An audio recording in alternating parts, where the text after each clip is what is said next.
Hey guys, this is Coach Kita Busse with 180 Firearms Training, joined today by Sam Callahan of Callahan Training Group and Luigi Li. Welcome to the 180 Firearms Training podcast.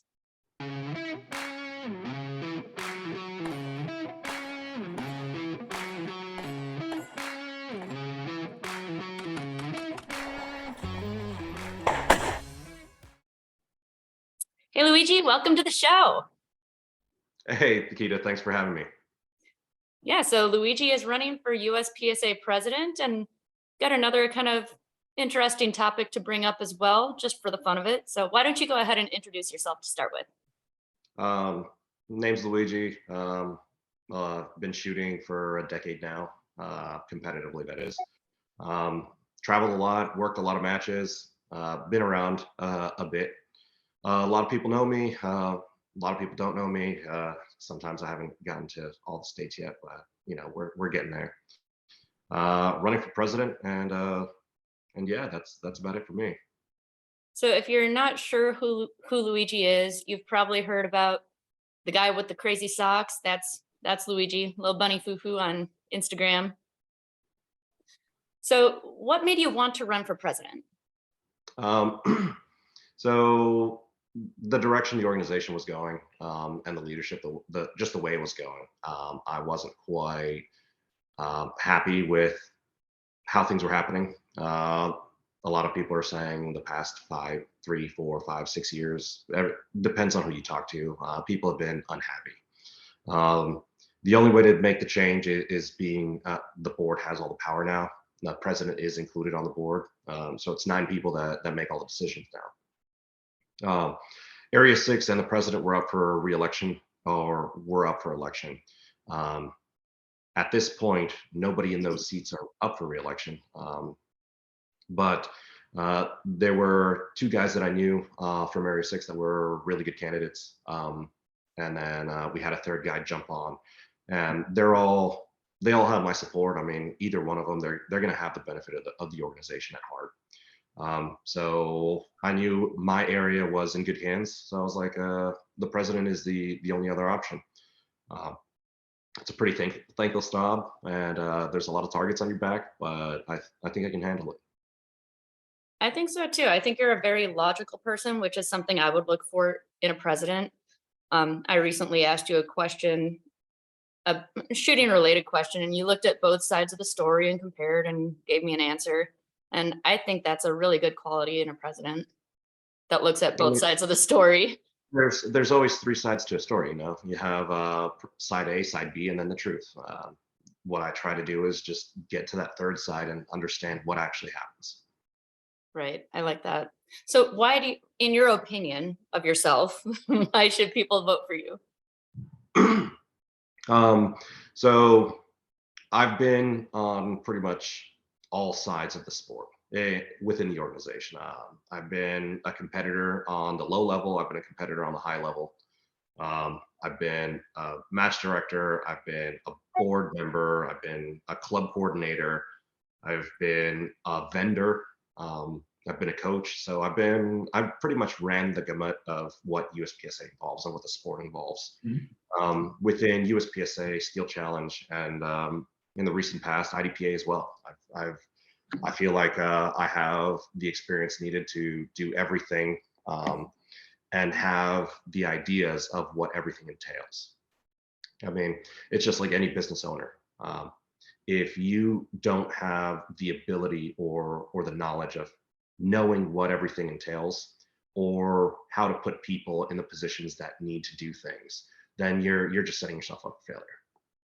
So having the experience top down, I think is a great benefit for me, and one of the reasons why people should vote for me.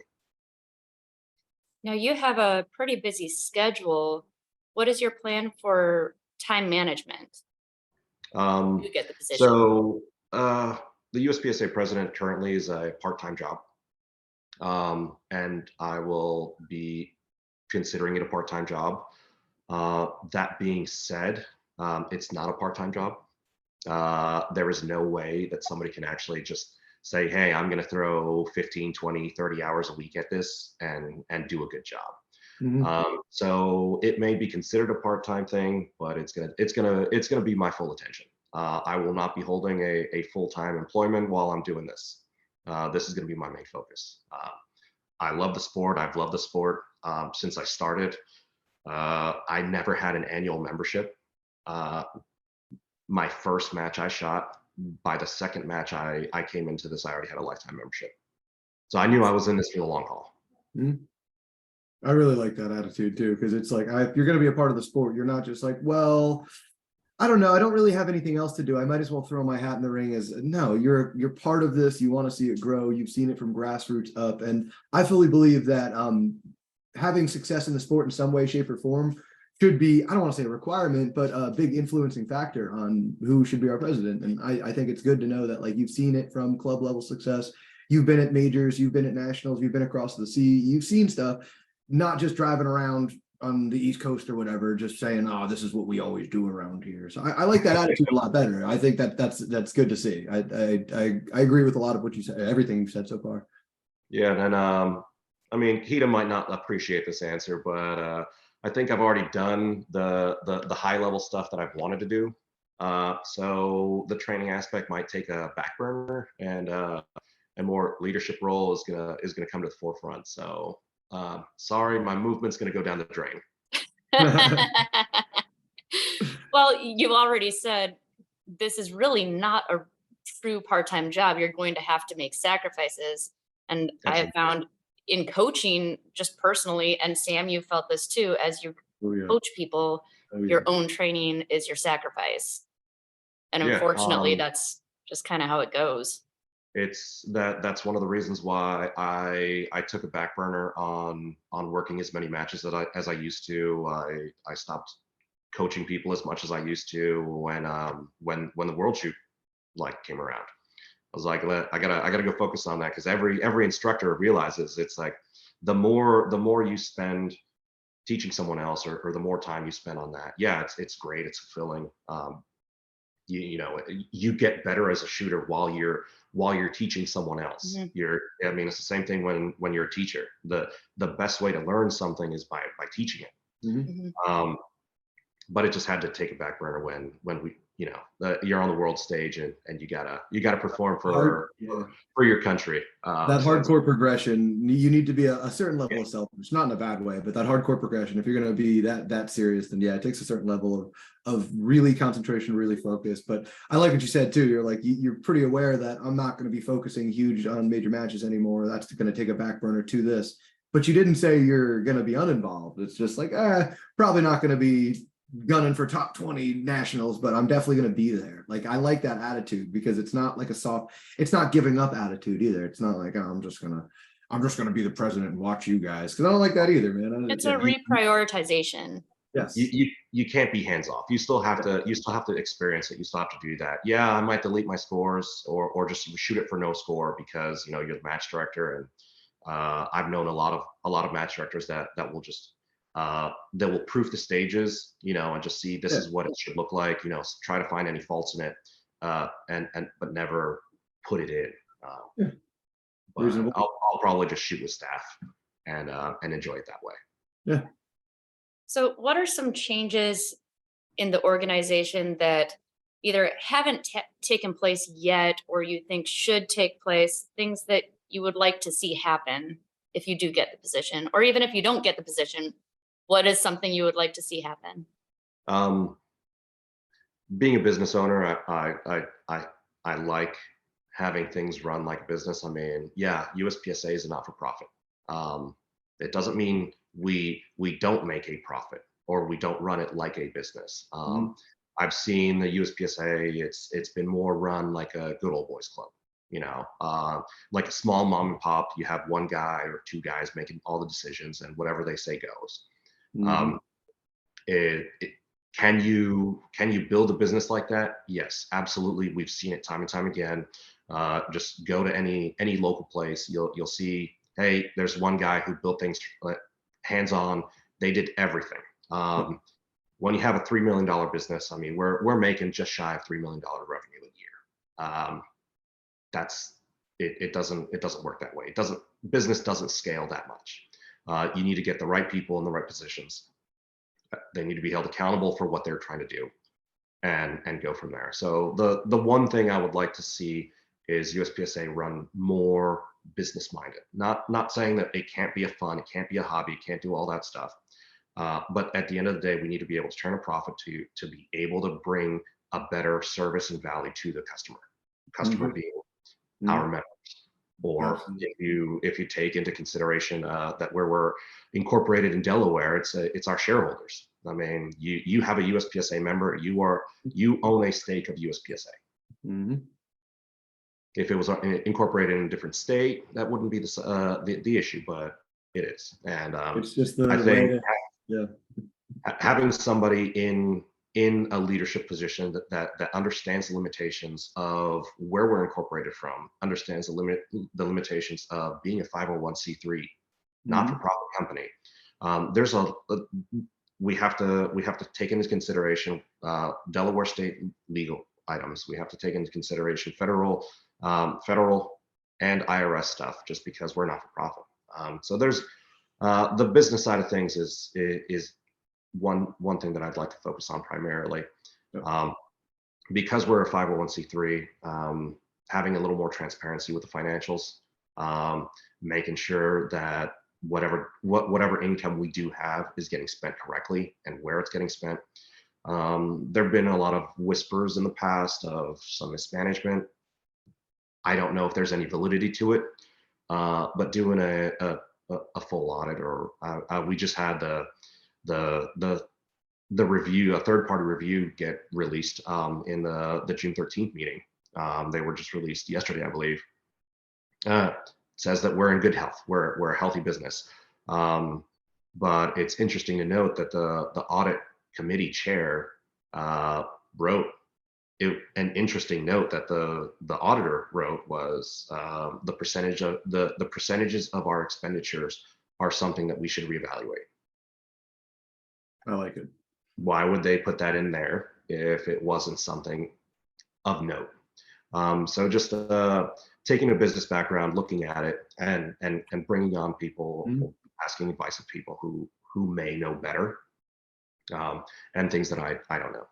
So business, transparency, financials, all those things are the most important, because if we don't take care of our business, we don't take care of our coffers, I mean, we won't have a company. So I like exactly what you just said for a couple of reasons, because first and foremost, run it like a business. How about that? You're elected to a position, run it like a business. Stop micromanaging people and clubs and internet and this and that. Run it like a business, make the business successful. And a lot of these whisperings on the internet won't even go any further than just being a couple jerks, right? But the second half of what I like is well, if you're running the business and we actually can show a little bit more profit, and we can kind of prove ourselves as a business a little bit more, and not a bunch of good old boys having a good old time. Well, Kita's heard me yell about this a lot, and any of my students have heard me yell about this a lot. I come from the sporting clays world. And if you know the sporting clays world, they take it seriously. It's a business. The events are serious. And they act like they're spending thousands of dollars to be there, because guess what? We are too, and we just don't act like it. I don't know why. So I like that a president's going to come in and treat our business like a business. And if I'm going to be spending $1,000 to drive to Ohio to be there for 3 days, I want it to be worthwhile. And I mean, in my opinion, the current state of affairs of nationals is pitiful. I mean, we have an Area 8 match that does almost the same numbers as our nationals does. What the hell? Like, you're going to tell me our biggest match of the year is limited to 400 people, 3 days, and we're going to just keep making excuses like that's okay? And then on the same token, we're going, well, we can't get exposure, vendors, support. Well, yeah. Do you think anybody wants to trailer in, trailer out in 3 days for us to, I don't know, report losses? It sounds so silly when you say it like that, but I'm happy to hear a businessman like say, hey, let's do this logically. Let's approach this as a business, and also take it seriously, shooters too. I mean, if we take it seriously, other people will take it seriously too. My father is he sees both sides of it. My sister shoots for Cesar Guarini. She's one of the Siren reps. She's a top 10 ladies pro on the sporting clay side. And he gets to come from those matches and look at me and go, what are you guys doing out here? Like, why don't you just take it more seriously? Like, if you guys, Beach sporting clays. Yeah, basically that's what he's saying. He's like, what are you doing? You look like a bunch of like rednecks out here just trying to like make excuses for not taking it seriously. Meanwhile, I was just at Thurmont, Maryland, and their club is awesome because you could pull an RV in, you could sit there, and I'm looking around at this place going, I'd rather do a nationals here because it's like the club supports a bunch of people coming in. Like and I don't know, it's a little bit cultural, but I think if we supported it better as a business and took it more seriously, it would draw in more serious people. Kita's met a couple of my students. We're on the East Coast, so we're lucky to know some people that work in like finance and stuff like that, and a couple of guys who are wealthy, retired, and work on 501c3 boards. And I beg them to get involved in our sport. And you know what they tell me?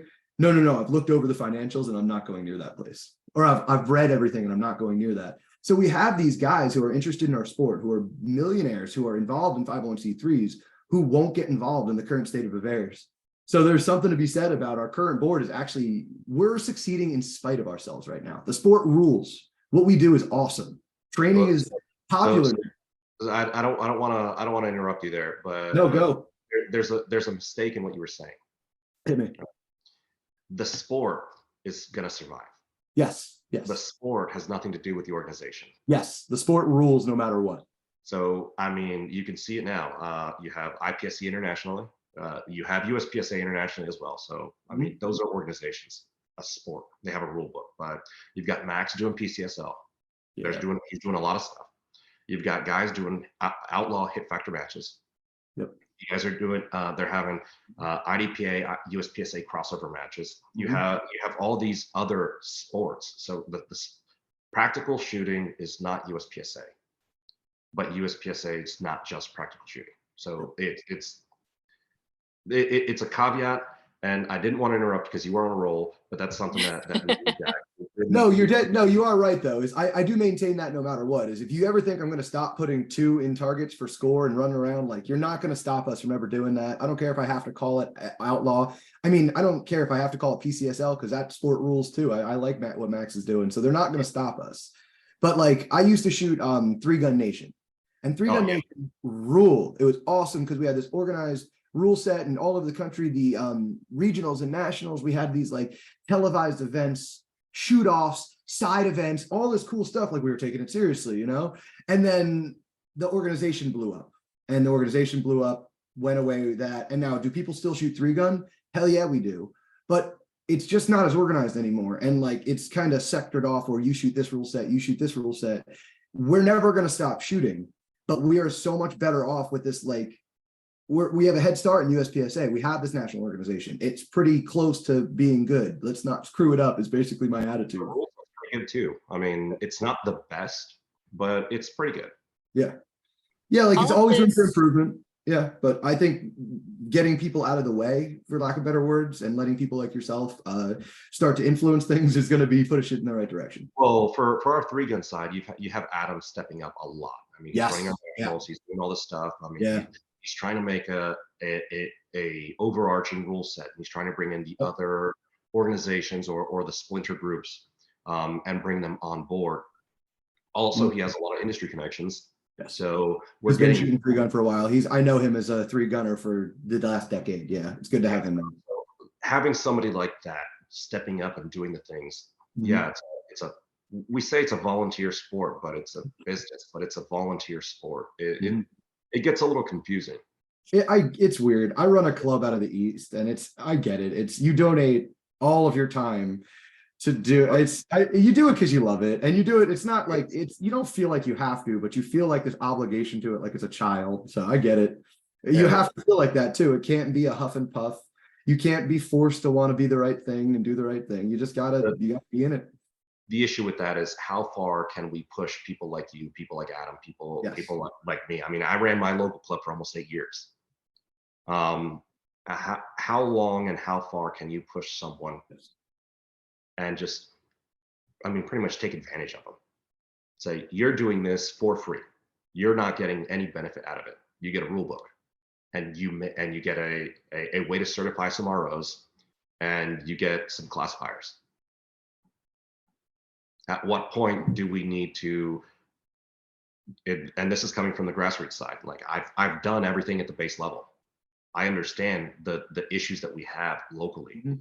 Not every locality, just because I mean I don't shoot locally in Arizona or the West Coast or things like that, but I mean I've shot locally out to Texas, all the way to Tennessee, the Carolinas, and just I've seen what the issues are. Every locality has their own specific ones, but it's all going to be the same. We all short staffed. We're all not making enough money, and we all have to deal with board of directors for the ranges that we have to use. Mhm. It's the same story everywhere. Yeah. So if USPSA as an organization can support the individuals on that level, wouldn't it be better? Oh yeah. Because that's how I always akin to the sporting clay people, the affiliated clubs for sporting clays, and they get a lot of support. And that support allows them to do a lot more and help their coaches and help their members. One of the big things I always kind of joke of is when I showed up to clays for the first time, you show up to a club, and that club has a pro at the club who teaches. And it's like this weird affiliation where they're trying to get people to get into the sport. So the club grows, and they feed each other and they feed each other and they feed each other, but with no support. Yeah, like with no support from the organization and no ability to do that at these club levels, how do you feed the beast? How do you feed them? Unless you have people like me, Kita, and you yourself just on the ground going, well, I guess I'll do it. Because I'm dead serious. That's what my business is right now, is I couldn't believe when I got into USPSA, it was just keep showing up and sucking. And I'm like, I'm fine with sucking. That's fine. I get it. This part of the sport is like, get rid of your ego. But when can't I just take like a private lesson for 2 hours with somebody because every other sport in the whole damn world works like that? No, not us. We're special. Why? Figure it out. Why are we reinventing the wheel here, guys? Why don't we just borrow from what success is in other businesses and other clubs and other ventures? Like why are we trying to reinvent the wheel here? It's just so silly to me. So Luigi, Yeah. you said earlier that you wanted to bring quality. So if USPSA, the sport, is a product that is being distributed, how do you bring quality to that product? What would be your plan for that? So How do you every qualify that? local range, every local match that you go shoot, you have a match director that does it, right? And I've been to a lot of different areas where match directors just get burnt out. They don't have support. Now,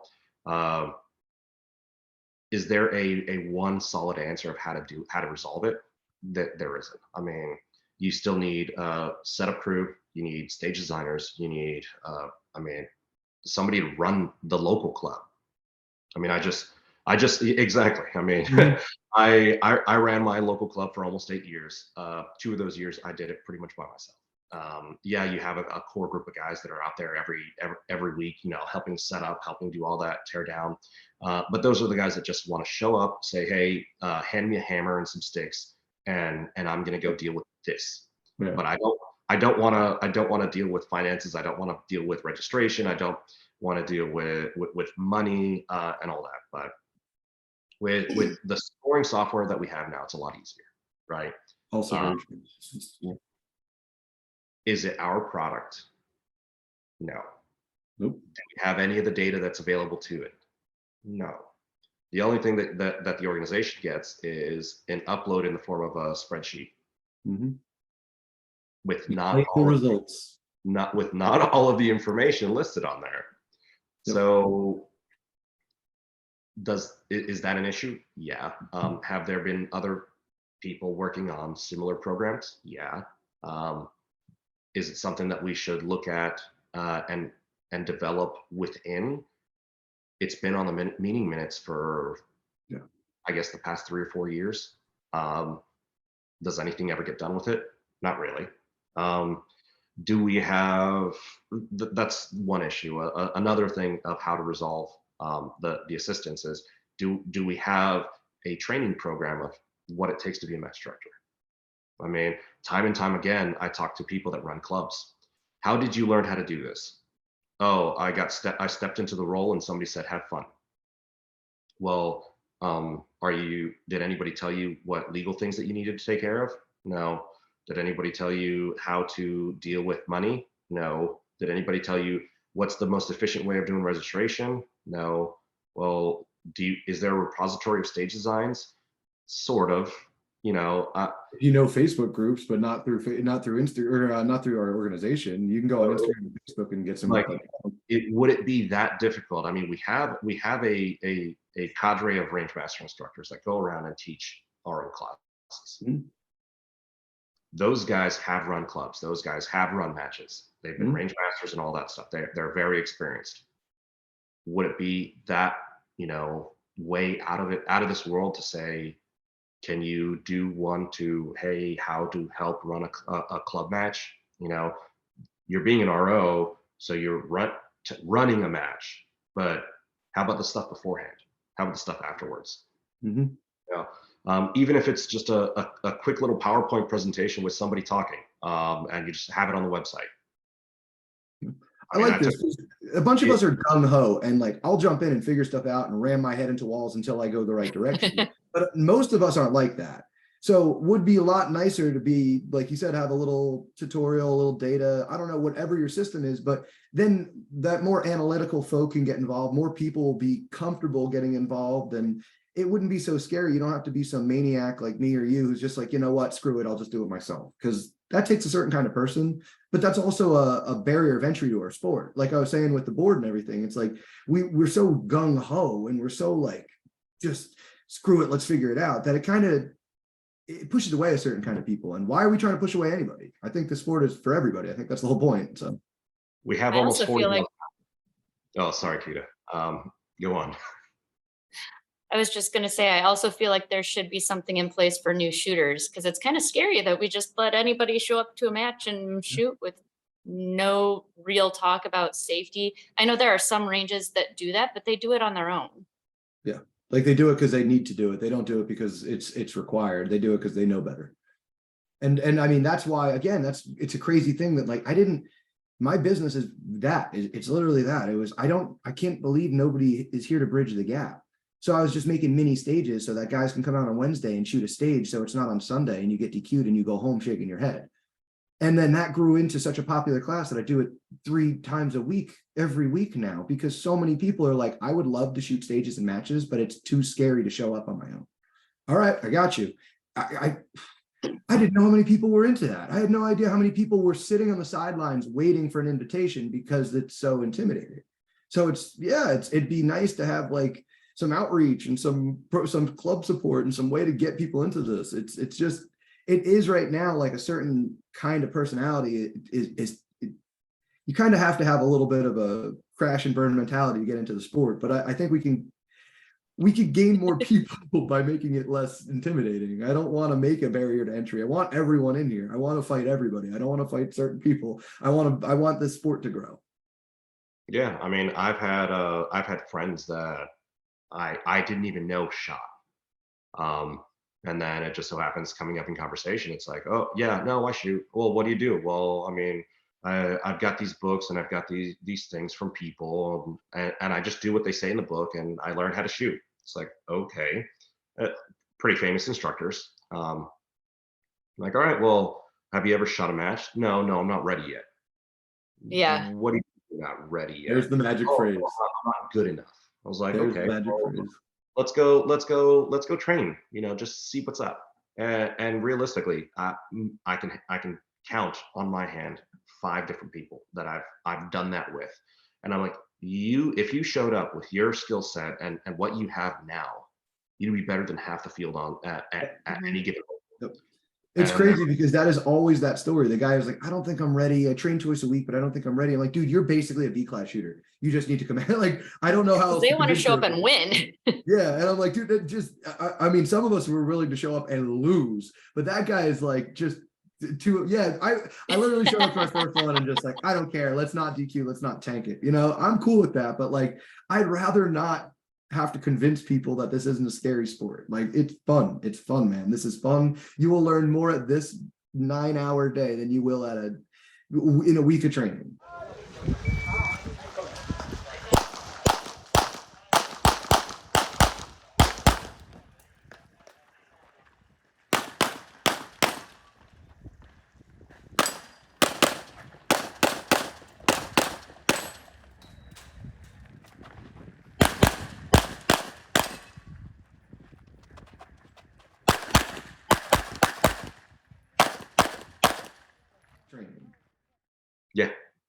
It is. But it's 9 hours. Yeah. I mean, you go train, you can do it in an hour. Yeah, this is also a funny joke as to why I'm very much for kind of the changing of tides and things, because the way I shoot this little mini match I talk about, I do it in tee times. So squad 1 shoots Wednesday 11 to 2, and then they leave. They have shot a whole match in 11 to 2, and on Friday from 11 to 2, squad 2 goes, and then on Friday at 4 o'clock, squad 3 goes, and we get 6, 12, 18 people through a match in 3-hour chunks. Everybody takes that little time out of their day. Boom, done. And I'm like, well, instead of saying, well, that's not how we always do it, we do it our way. I was like, well, why don't we figure out maybe another way? I'm not saying a different way and we have to commit to Sam's way, but I'm going, hey, I'm getting a lot of people through a weekly match now in 3 hours. It's pretty cool. Why don't we start examining other ways to get people into the sport and not have to say, screw your family for an entire weekend? I mean, look at Georgia State, South Carolina, North Carolina. They're doing staff reset half-day matches, level 2 matches. You're shooting 10 stages in about 4.5 hours. Yep, that's awesome. It's remarkable, and that's the thing is every shooter I talk to is willing to drive further and pay more to do matches like that. It's not going to intimidate people to get into that kind of stuff. It's actually a little bit more enticing for a lot of people. I mean, I've shot major matches where I will drive 8-9 hours, literally shoot 2.5 minutes, and spend full days on the range to do that. Yep. It's the funniest thing ever. It's the conundrum we live in, and people don't realize. It sounds crazy when you break it down to those numbers, but I mean, we're a game of efficiency. Maybe we can figure maybe a little bit more efficient way to run stuff. You know? So I just shot the shoot sig experience or shoot sig event or whatever Cannon's calling it now, but it's shoot sig. It's you finish the entire thing in 45 minutes. Nice. That's awesome. Same thing. You got your tea time. You know, you show up. He's got some growing stuff, and they just have to figure out how to scale the program because they've only done 3 so far. But you show up at your tea time. You go. You do a little briefing. You go to your first stage. You shoot that. Those 4 dudes on 4 people on a squad.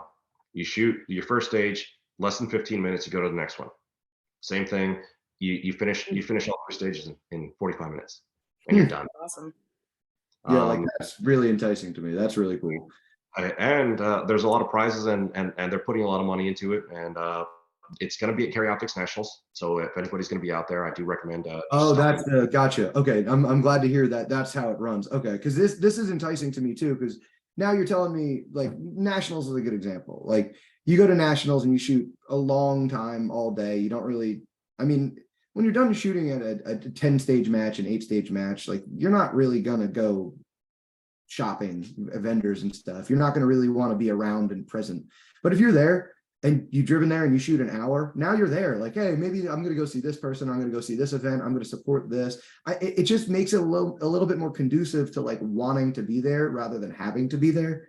And that sounds funny because we don't have to be there. We could just not show up. It's most of us aren't getting paid to be there at all. So who cares? But it's more of like I got to get through this match rather than I got it. Yeah, nice. Now what else can I do? Because that's going back to Sporting Clays.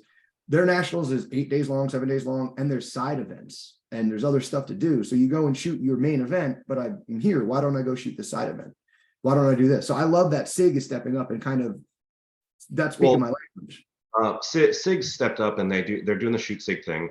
And then you have Leif with GX Products doing the Bill Drill side match. Yes, I mean, they did it last year. They're doing it again this year. They've got more support. They've got Colt on board.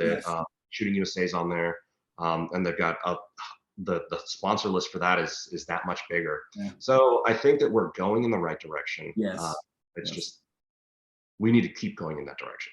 I agree. I like it because those are all signs to me of we are heading in like this could be a better business, a better experience, and people will take it more seriously. It is a head in the right direction, but it's like I said, it's in spite of itself currently. Whereas better board and we had some better directors, then we might be able to push it faster in a better direction. That makes me think of a kind of a weird question because the people doing this are just kind of doing it on their own. What would happen if the board, the president, none of that existed? Would we all fall apart? Look at the state of three gun right now. Say again? Look at the state of three gun right now. I mean, you have all these individual match directors that have to pull together their own personal contacts and try to put on an event. There's no overarching affiliation. There's no this, there's no that, but they have a history of putting on these really good events that people are going to keep wanting to go to. So yes, they don't have any affiliation. They don't have any, they don't have an overarching like support system, but they do well. Yeah, like Memorial three gun every year. I mean, some of the stuff out west, Wyoming, like, oh my, those matches fill up hundreds of people, and they're grueling matches, and they are popular as all hell. And even in the East Coast here, we ended up, because the three gun nation fell, 5 different clubs, 6 different clubs not splintered, they were doing their own thing, kind of trying to figure it out. And all of a sudden they go, hey, why don't we create a series? And now IWI rule set, East Coast, I'll say like Area 8 in general, there's 5 clubs that all run kind of the same umbrella, and you could shoot one match any of these clubs and it's all going to be the same rules. And it's like refreshing. It's like, oh, okay, there's no like, this is how we do it here, good old boy thing. And then if you get to shoot the whole series, now it's a series. Now you can shoot like a tournament style for the year. And I think I'm like, oh, cool. That's actually kind of bringing three gun back. And he's right. It's did three gun go away? No, we just bumped. It's like, all right, we kind of scattered for a bit like roaches and all came back together. It's like, you can't stop it. Yeah. So it like the organization might go away, but the sport itself won't, because we're going to want to keep shooting. Yeah. It's fun. However you want to deal with it, but there's a score, and then you can compare it to somebody else. As long as it's safe and fair, it's not going to go away. Whatever rule set somebody's going to use, it's fine. Let's just have an organization that will put the best rule set out there and the best experience for the competitor, and try to make that happen. I think that is an excellent summary point. So why don't we talk about that other interesting thing that happened? You mentioned you wanted to talk about that. I just saw you a few months ago, right? It was a few months ago now. I had no idea that you were going to be there. And I had no idea you were going to be there. I just showed up because I wanted to spend a week in Italy with my parents, because they're getting older, and they're every time we go and they do anything, it's like, oh, that's the last time we're traveling. So I was like, well, I want to go to Italy for this big IDPA match. And it just so happened that they had an IPSC Nationals the week after. And I was like, okay, it's a 2-hour drive. I'm just going to spend a week in Italy. And I was like, let me take my parents. So I took my parents. We hung out there for a week.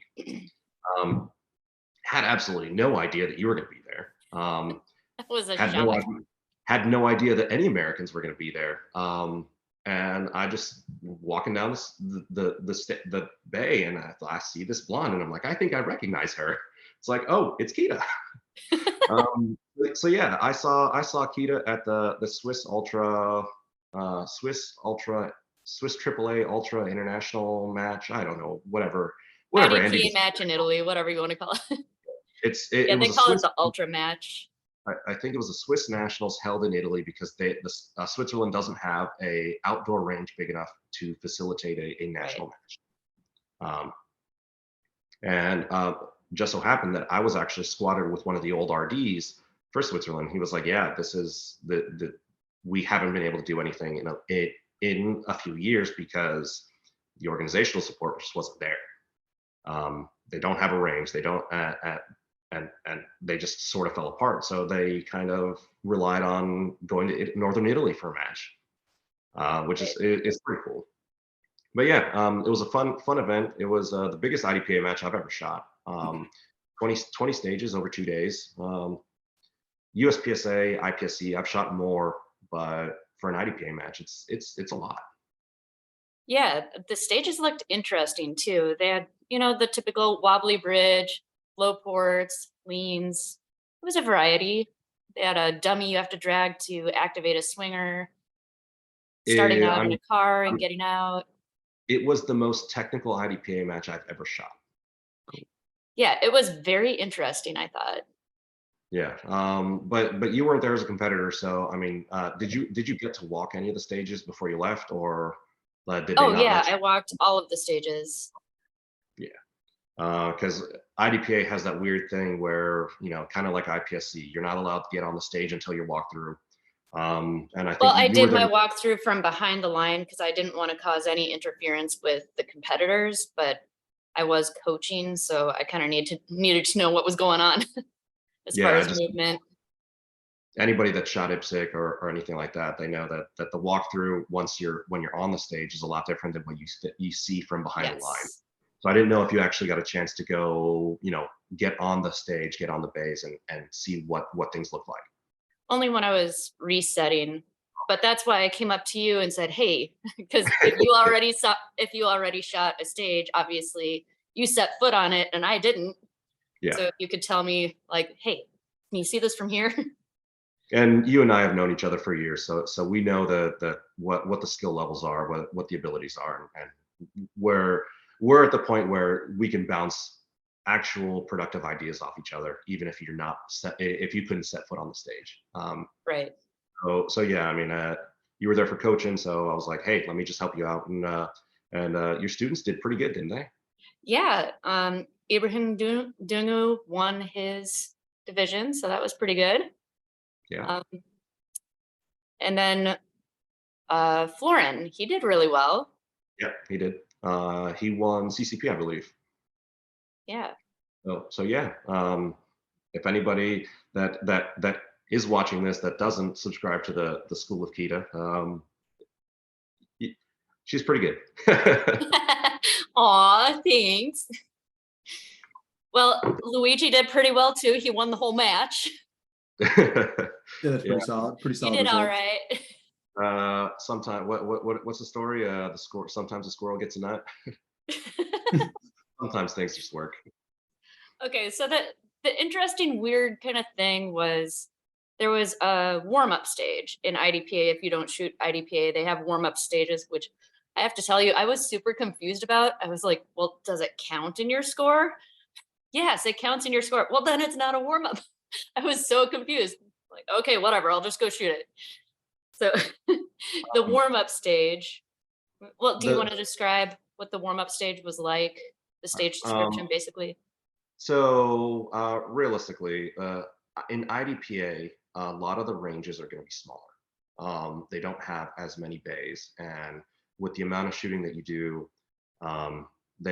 you can double up stages and all that other stuff. But the round count's a lot lower, and sometimes, I mean, you've been to USPSA matches where they don't physically have a bay that you can go test fire.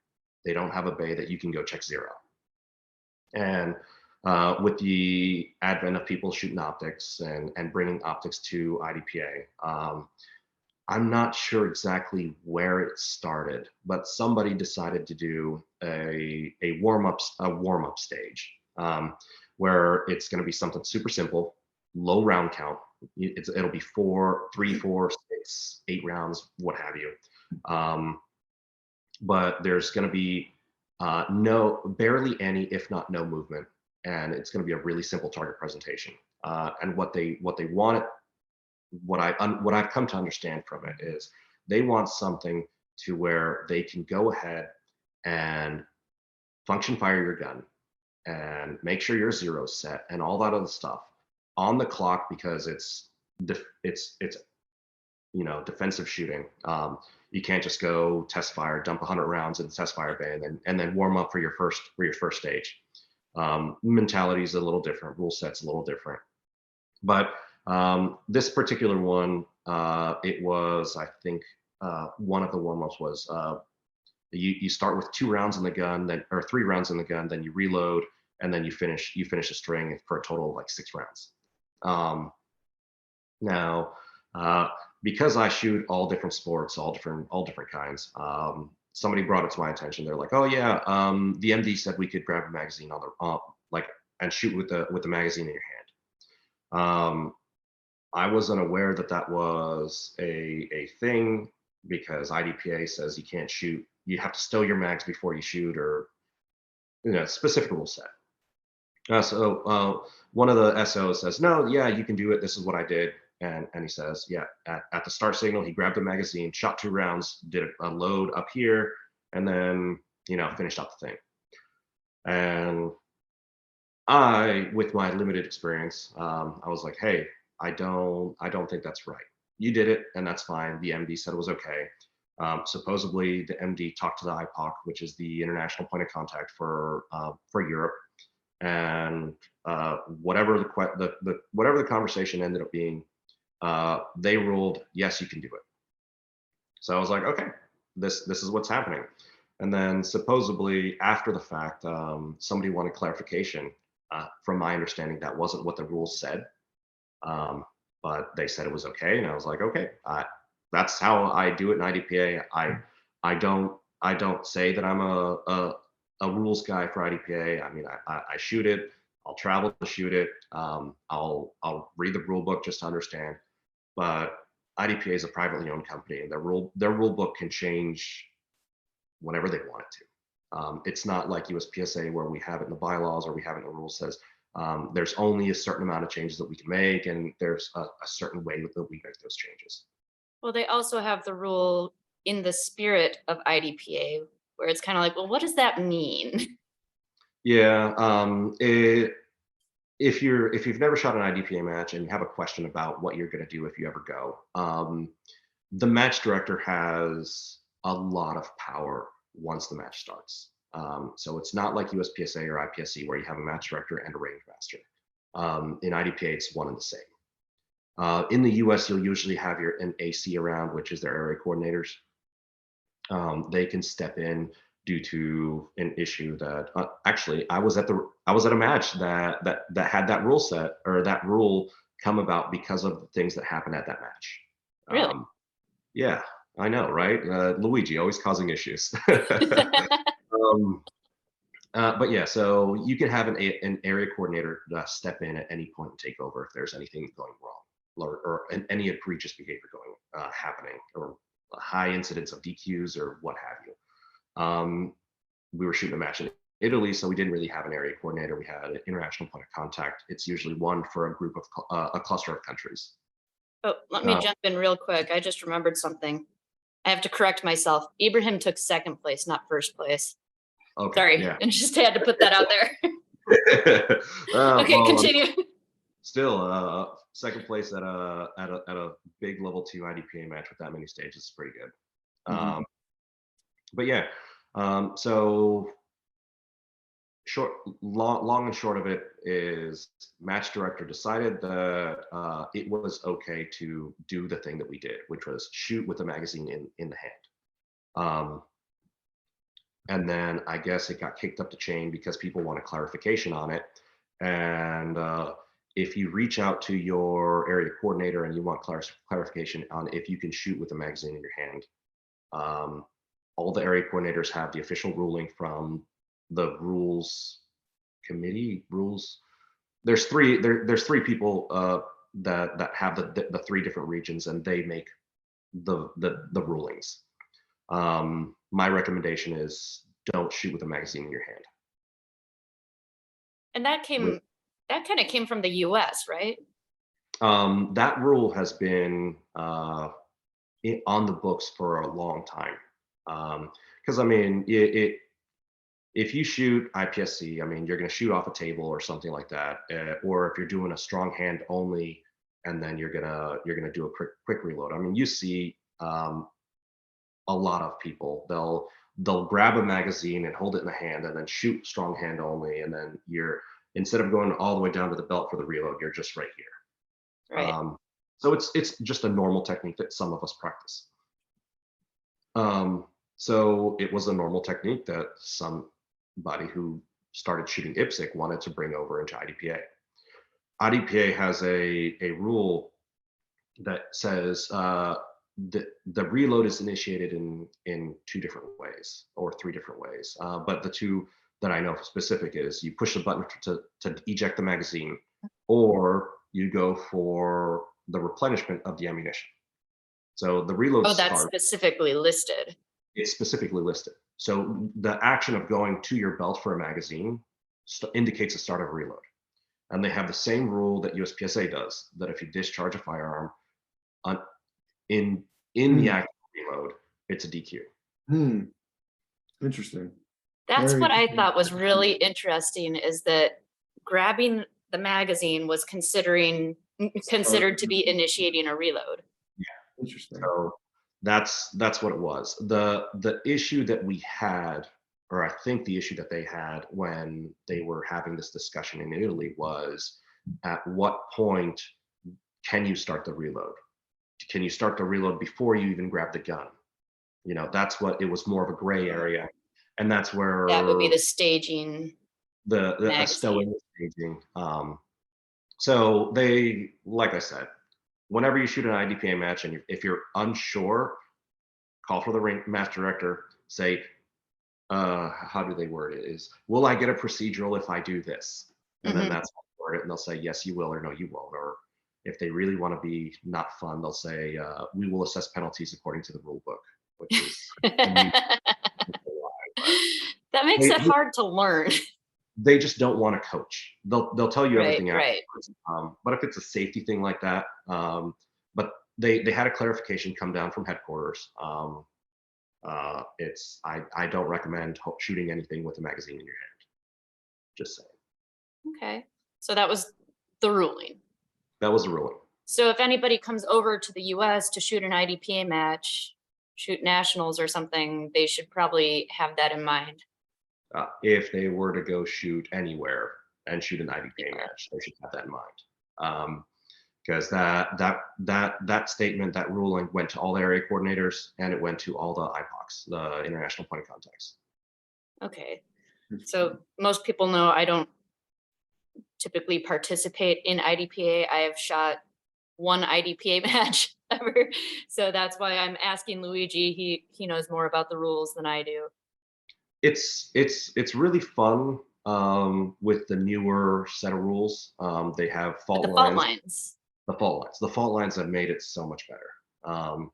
The points down being 1 second, it really focuses, I think, too heavily on the accuracy side of things.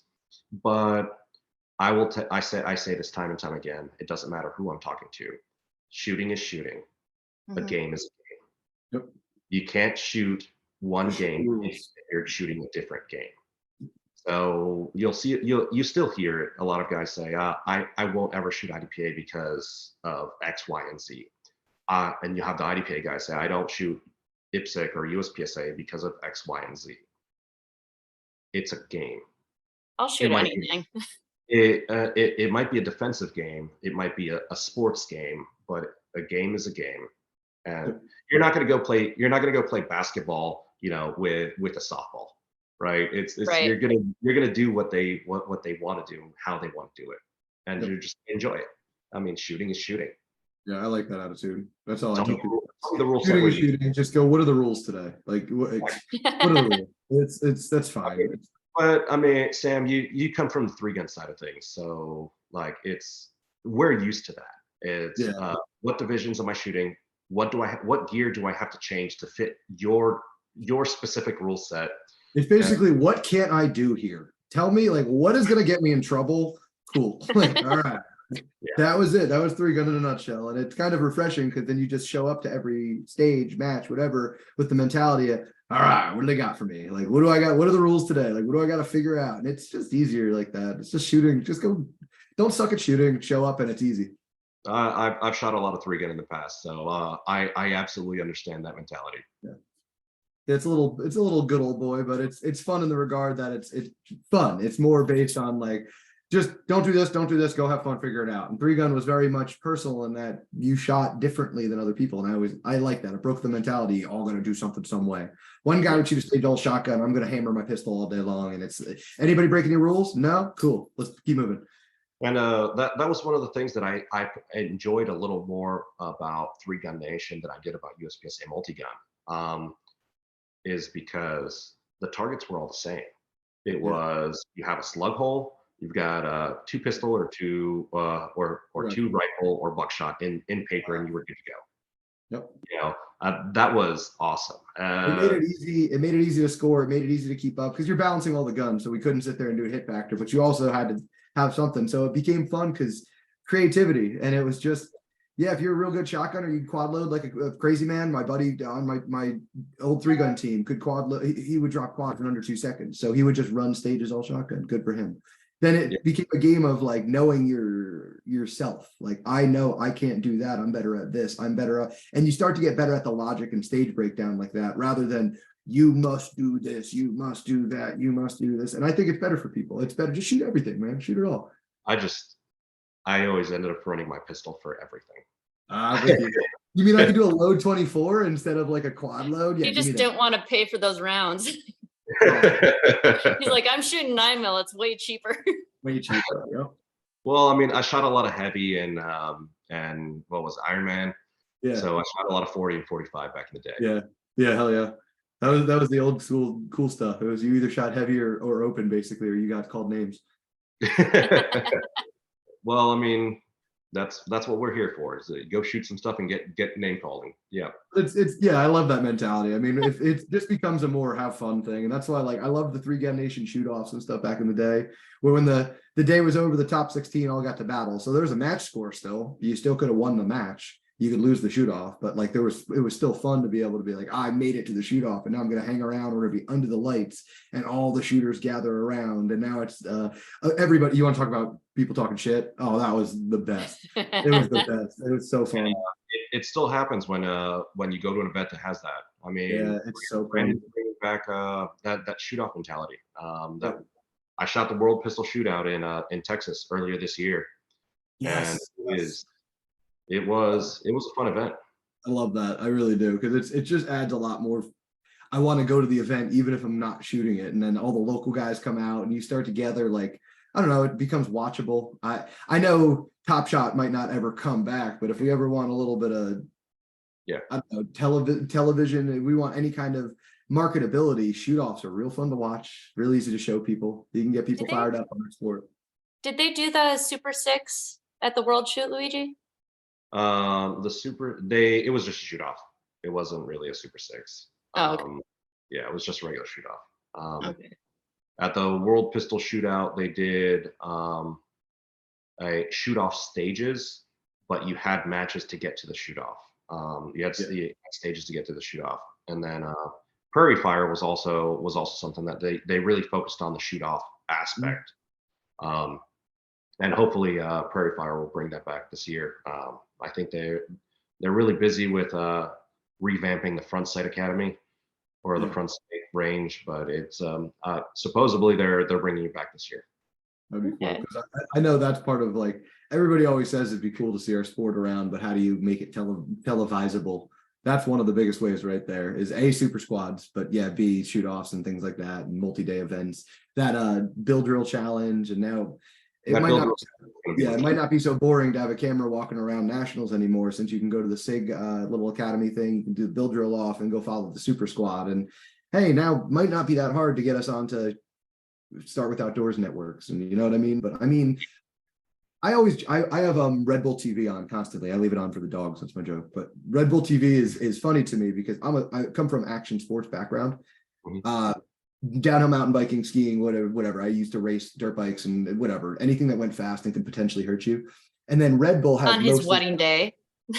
Listen, all right, it's fine. I still got married. It's fine. But Red Bull TV pops up every once in a while, and it's like there's some, I don't know, it's like dancing, and it's like tribal dancing, and then it goes into like the breakdown of dancing. And I'm like, really? We can't get action shooting on Red Bull? Like, you don't think that'd be a little bit cooler to watch? Like, there's not a company out there now that it's not television, there's not a company like Red Bull or somebody out there that wouldn't be like, you guys rule. Like, let's do some action sports kind of integration. The issue with doing that is we're in a very precarious situation because we deal with firearms. Yeah. And it's a very political subject, and a lot of the major corporations they don't want to touch it. That's why I say in the day of streaming and all this anymore, I get, ESPN's never picking us up. We're never going to be like Coca-Cola. I get that. But now the day of streaming and everything, like, it's kind of cool that we might be able to, like, the same way comedians have taken back comedy and like they kind of do their own thing now and put out all their own specials and everything. Well, we could start getting this out to people. Well, something I've found in the last 3 years is everybody bought a damn pistol. Everyone bought a damn pistol through COVID. And now everybody's sitting here going, I don't know what to do with this thing now. Like, what do I do with this? I'm me, so I'm showing everybody how to race. But I think, hey, if it's on TV or if it's at least on the internet, if we could at least find a way to stream it, to integrate it into action sports a little bit more, because Keanu Reeves helped us out a little bit. You know, like we have these almost get enough traction into our role, and then the focus drops off. I think that'd be such a cool thing. It's not a main focus for our sport, but if we make this a little bit more of a business and more fun, more inclusive. Household name. Yeah. Yes. That's That'd just be it. big. People don't know this exists. Yes. Hell, I didn't know it existed. That was it. I shot guns my whole life. I was 2 years old shooting rifles. I shot sporting clays. I was the state champion of sporting clays as like a teenager, a little kid. And then when I was like 19, I started building ARs and playing with Glocks. And wait, 3-gun? What's that? It was already a thing. I just had no idea it was there. And then I found USPSA. How did I not know this existed? I've been playing with guns my whole life. Literally my whole life. I've only been a competitive shooter. Since the beginning of the 80s. Yeah. And I had no idea. I just didn't even know about it until 2009, I guess, 2010 maybe. And I didn't either. It was almost aggravating because I'm like, man, there's so many years. And now it's our whole lives. Yeah. Tell me about it. Like, how could this thing exist that we knew nothing about, and now it's our entire lives? And like, how was that not part of our lives before? Try to think back 10, 15 years and be like, what did my life entail when shooting wasn't the biggest? What was I doing? I was a machinist who was very unhappy. So this is. Well, Luigi, do you have any closing remarks for us you want to send us off with? I'm just a regular guy that wants to see the sport survive. I mean, I've been in for over a decade, and like I mentioned earlier, shot my first match, had a lifetime membership before I showed up to my next monthly. I'm in this for the long haul, and I want this to be here. I think USPSA is the organization that has the best handle in this country right now for practical shooting, and I don't want to start from scratch somewhere else. Right. I mean, I will support every other organization. I mean, Shoot Sig, I did their third event. Max, I will shoot any PCSL that I can get to. But you know, he's on the West Coast and I'm on the East Coast. So it's a little difficult. World Pistol Shootout, I mean, the Infinity guys, they're putting on a thing. I shot the Prairie Fire event. I'll shoot GSSF matches. Steel Challenge is ours, but I've shot so much of that, it's not even funny. This organization is our best bet for continuity. And we have such a head start. Yeah, I agree. I love that mentality. On a national basis, we have a huge membership base, and we have respect internationally by being the U.S. regional affiliate of IPSC. Right. Why try to reinvent the wheel? Let's get what we have and make it better. And keep it around. I mean, you guys have been around for over a decade. I've been around, me too. It's like let's make it here and keep it around for 20, 30, 50 years to come. Awesome. Well, thank you so much for coming on. Any questions, feel free to reach out. I mean, Kita knows how to get in touch with me. Sam, it was a pleasure meeting you. Yeah, great meeting you officially. I know you guys never met before? Not officially, no. We probably follow each other on Instagram, but doesn't everybody anymore?